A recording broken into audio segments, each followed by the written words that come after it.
If you walked into a bookstore and glanced at this cover, you would think Fortune 500, business executive, wealth management, somebody who is truly a community and business leader.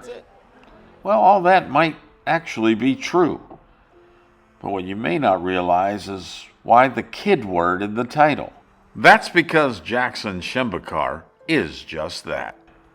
He's only 18 years old, and he's more accomplished than some people ever become in a lifetime. 29, we're going to have a sharp bounce because there's a large investment pool coming in at 25K of institutional investors.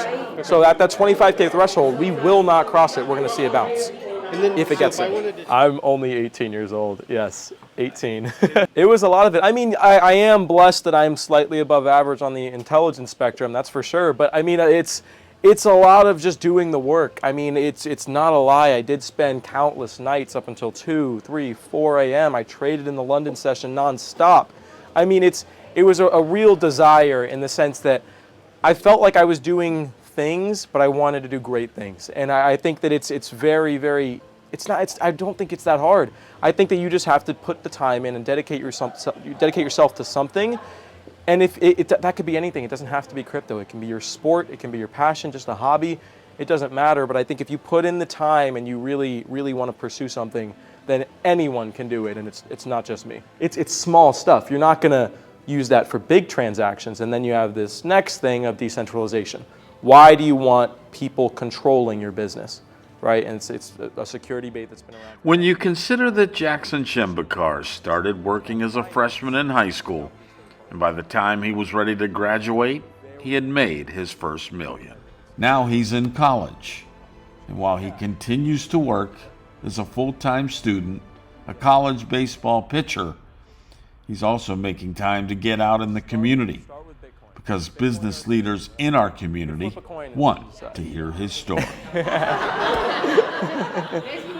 A great organization, they hosted me, and I was expecting to come out here and talk for 5 minutes. And then I find out from Eli that I'm the keynote speaker, and not only that, they wanted me to speak for 25, 30 minutes and receive questions on the spot. I loved it. I enjoy sharing what I'm passionate about and teaching people to the point where they can be passionate about it. So I loved every minute of it, and it was a great opportunity for me, I thought. At a recent Hispanic Chamber of Commerce of Tampa Bay luncheon, Shembekar spoke to a group, and all eyes and ears were on the 18-year-old as he told them of his story and shared his insights. Not only did the meeting go for close to an hour, but when it was over, they wanted one-on-one time with this gifted young man. Technology that's better out there. And so I'm going to present a little bit of an argument. Right? People call it a digital gold. You have this amazing proof of work mechanism, but it's inefficient. Why should we use electricity to generate something non-tangible? It sounds wasteful, right? Why put so much effort into sharing the experience? It's a really good question, and I mean I actually have strayed away from teaching for that very reason, because I don't necessarily like to teach. That's why I wrote the book. But I do enjoy speaking, and I do enjoy sharing my passion in a sense that if people learn something from me, then it makes it all worth it. I don't want to do this on the day-to-day, but I really do like speaking in the sense that if I can fire people up about something that they've never even heard of, that is really rewarding to me. This is something that I do on a daily basis. I can compare it to like being a stock trader or something.